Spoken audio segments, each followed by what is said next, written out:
shu kunlarda eng qiladigan xatolar, katta xatolarimizdan bittasi, bizni ta'kidlab o'tadigan xatolarimizdan bittasi bolalarimizga biza shirinlik olib berishimiz. Ya'ni hayit namozi o'qilgandan keyin hammamiz boramiz, shokoladmi, konfetmi, har xil turdagi reklamada qilinayotgan, taqdimot qilinayotgan konfetlardan olib borib bolalarimizga berishimiz va bolalarimiz bu shirinliklarga o'rganib qolish natijasida, yeyishi natijasida, o'rganish emas, yeyishi natijasida bolalarda shamollash kasalliklari vujudga keladi.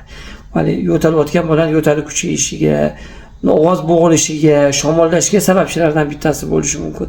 Qornidan bo'lishiga sababchilardan bittasi bo'ladi bu shirinliklar.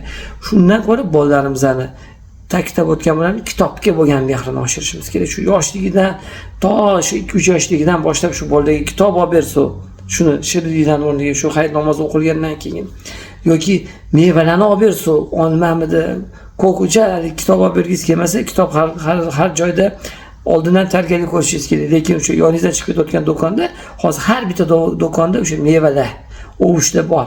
O'sha yerdan iloji bo'lsa, shu olmamidi, badamida olib bering.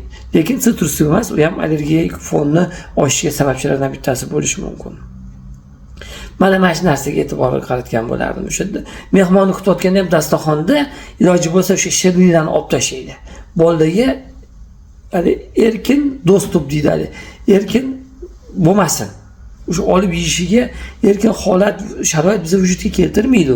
Bu ham bolaning shamollashiga sabab bo'lishi mumkin. Nafsi yomon deydi, hayitda mazasi qochibdi degan maqol bor-ku.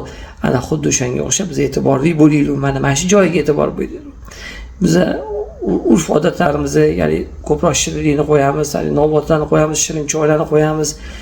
Men kelgan mehmonlarning oldiga ishqilib noz-ne'matlarni qo'yamiz, lekin sekin o'sha shirinliklarni olib tashlaydigan vaqt keldi. O'sha konfetlarni olib tashlaydigan stol ustidan har xil shirinlik, shokoladlarni olib tashlaydigan vaqt keldi. Mana biz o'zi to'g'ri ovqatlanish, ko'pchilik to'g'ri правильный питание deydi, to'g'ri ovqatlanishga o'sha e'tibor beryapti. Sog'lom turmush tarziga e'tibor beryapti. Dasturxonlarimizda ham har birimiz shuni udumga kirgizsak, maqsadga muvofiq bo'ladi. Uni o'rniga har xil olmali mevalarmidi, olmalar, bananlar, mana shu allergiya chaqirmaydigan va bolaga organizmga nojo'ya ta'sir qilmaydigan narsalarni qo'yishni men tavsiya qilgan bo'lardim. Va sovg'a tariqasida ko'proq kitobga mehr qo'yish. Bolalarning shu yoshligidan, biz yoshligimizda kitobni eng katta sovg'a deb bizga uqtirishardi-da.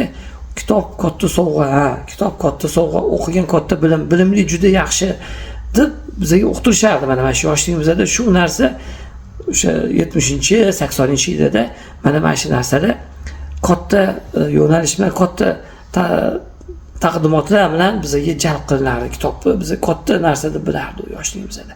Mana shu narsaga qaytadigan zamonimiz keldi. Biza eng ilg'or, eng oldi bo'lishimiz uchun birinchi o'rinda shu kitobga bo'lgan bolalar mehrini oshirishimiz va mana shu hayit bayramida ham mana shu narsaga oldindan tayyorgarlik qo'yib ko'rib, shu bolalarga shirinlik emas, shokoladlar emas, aynan kitoblarni sovg'a qilishni o'zimizga odat qilishimiz maqsadga muvofiq bo'ladi. Sog' bo'linglar, salomat bo'linglar. Bayramlarni yaxshi o'tkazib olinglar.